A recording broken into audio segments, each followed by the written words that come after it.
Thank you to Oscal for sending us this sample. You might have heard of Blackview before, but not Oscal. Blackview is a company that makes dash cams for cars and other consumer electronics, and Oscal, for the most part, takes control of a lineup of cheap tablets. This is the Oscal Pad 15, and for $150, it is stacked to the heavens and back. Android 13, a 2000 by 1200 resolution 10.36-inch screen, octa-core 1.6 GHz processor, 2 cameras, 256 gigs onboard storage, and for some reason an 8280 milliamp battery. For 150 bobos, I don't think you could even buy those components separately. This is an absolute bargain. With 16 gigs of RAM on board, this is undoubtedly going to be able to handle everything we can throw at it, so let's dive in. We'll start off with an unboxing because it's always good to see how these companies pack their units. I'm assuming this is going to be not a whole lot different than the Oscal 14 and 13 and 10 and all the other ones they sent us.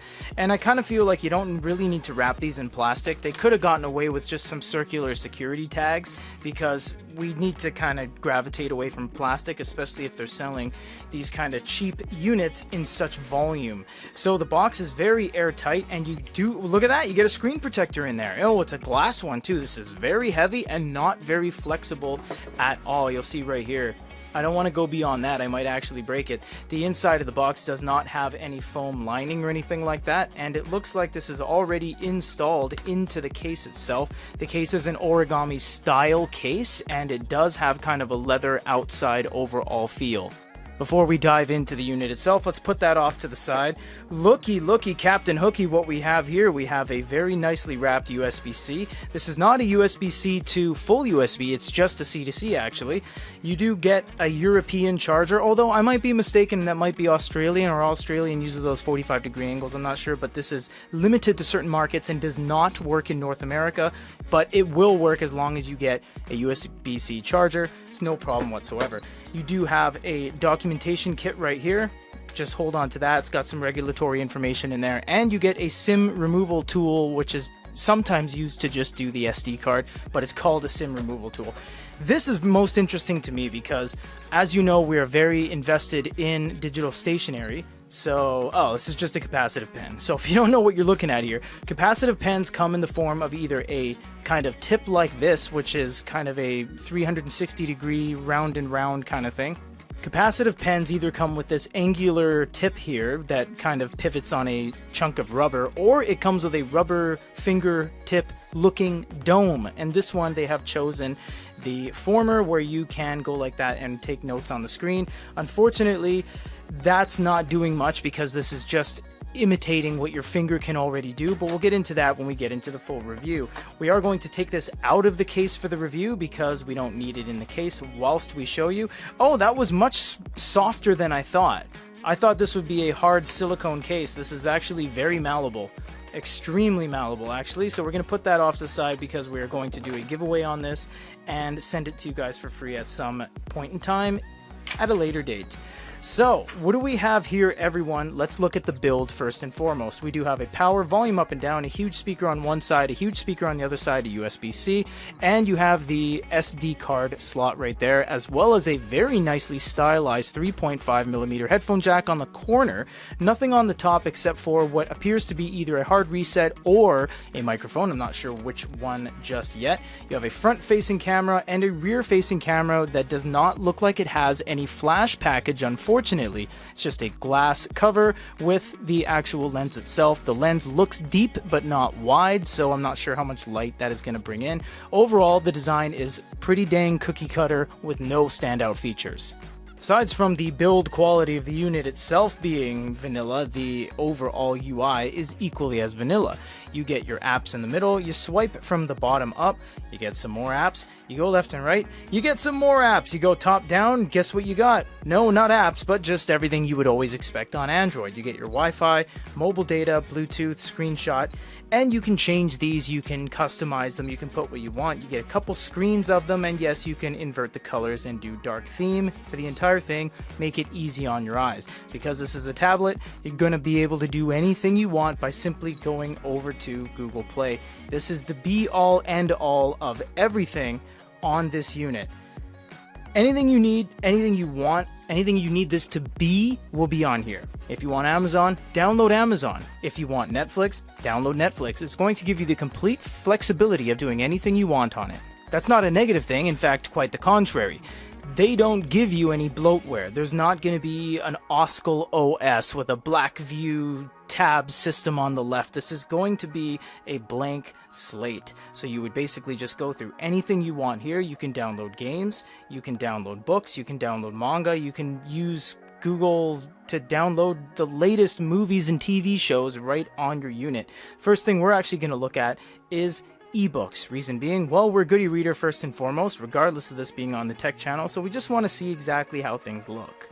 This is a very blinding experience. Remember, it is not what we're used to with e-ink or e-paper or electronic paper. This is an LCD unit, which means you're going to get amazing flexibility when it comes to page turn animations. Look at that. That is so fluid. Why? Because this is constantly on. It's ready to go. You can long press on things to do translates and do highlights and all that fun stuff. You can tap in the center and we'll go over to our text augmentation, in which case we can change the overall fonts. We can change the font size, the line spacing, the margins, the lighting, the theme, the background. We can make it sepia or brown or red or green or tan or sage, whatever we want. So it's very nice that they do give you the ability, and this is Google Books by the way, to change this in the way you want. You can also pinch and zoom if you want to look at that. It is amazing, the resolution on this thing. It's not going to suffer from any sort of blurring or fuzziness or delay or ghosting or artifacting or anything like that, because that's not what IPS screens, LCD LED is about. They're about functionality and they're about working all the time. This is going to be harder on your eyes, this is going to be worse on the battery, but amazing experience all around.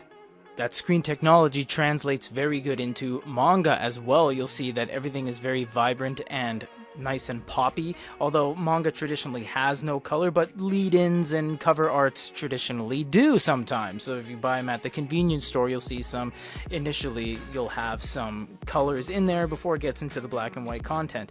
This is going to be a very good experience. You don't need to worry about double tapping to do guided view or anything like that, because only certain things will do that with Amazon, Comixology, etc.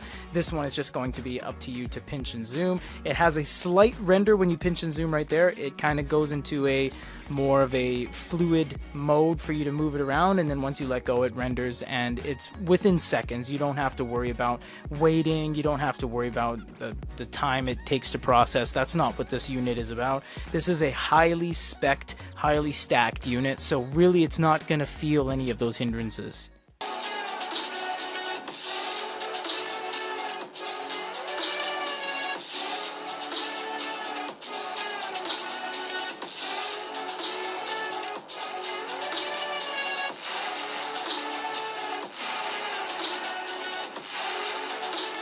In terms of actual tablets that come across the desk, this is one of the at least top 5 in terms of audio. We understand there's better audio devices out there in the ether, but things that we've reviewed, this is incredible. This is stereo speakers. They're not only crisp and clear and bassy, they're loud. It is incredibly loud without peaking or getting any of that crackle when speakers hit their limit of reverberation and how they vibrate to produce the sound. Absolutely incredible parallel speaker environment. There's going to be no problem with games either, as it has the full capabilities of handling even the most technical of games like Asphalt 9, for example. This thing is going to have enough processing power, enough RAM, enough battery power to last you. There's going to be no issues whatsoever with even high quality 3D games. The camera is decent, but honestly, it could use some work. Reason being, as we said at the top of the hour, there's no flash package, meaning that you're just going to be dealt with this. It's just the camera. If you're in a dark environment, it's not going to let in enough light, even with this fully lit studio environment with lights on either side covered by these diffusing umbrellas. It's still having a little bit of trouble artifacting and letting the light in. You can see how it fuzzes when you move. It's not a fluid experience. The camera is something they definitely could have worked on just a little bit better. Maybe had a flash package to at least turn a light on while you're there. Honestly, not all that great of a camera experience. One of the 5 things in the box, occupying a great amount of space, is the stylus. It's not like they just threw it in the box after the fact. This was inside. Now, how does this all perform? Well, I'm guessing not very well, but let's check it out all the same. This pen cap is magnetic snap. That's very nicely appreciated, although it doesn't really have any other features. There's no buttons on the side or anything.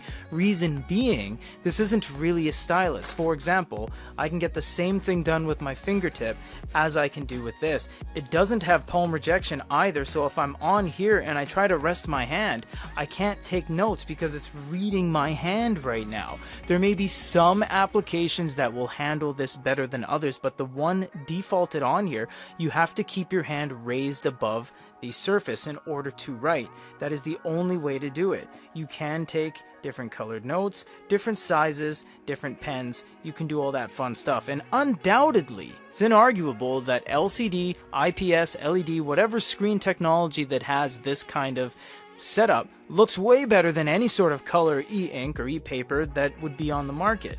But you know what? Even though this unit is rip-roaring ready to go, it's not as fast. In fact, that latency is not as good as some e-paper devices. You'll see a noticeable delay. Almost 2 or 3 inches behind the pen stroke will the line fail to even catch up. So I don't know why they've released this to have this pen dedicated in there when this is a very cheap pen. These are dime a dozen would be an understatement. This is a dime for 100 of these. This is a regular tip. You can use the entire thing just right there. This has no technology inside. There's no EMR. There's no electromagnetic resonance. There's no Wacom. It's just simply a piece of hollowed out aluminum that has just so happen to have a tip that simulates your fingerprint. It's the same thing as you using your finger. It's the same thing as you using any sort of capacitive pen. So although it is prioritized that this is in the box for the purposes of note-taking, just take it with a grain of salt that it's not its primary function. One more thing before we wrap up on this device, something cool they have that traditionally is not found on every single type of Android, even though we have the latest Android on my phone, for example, is reading mode. Things like the TCL line, the Oscal line, the Blackview line, a lot of these tablets have reading mode that changes it into black and white.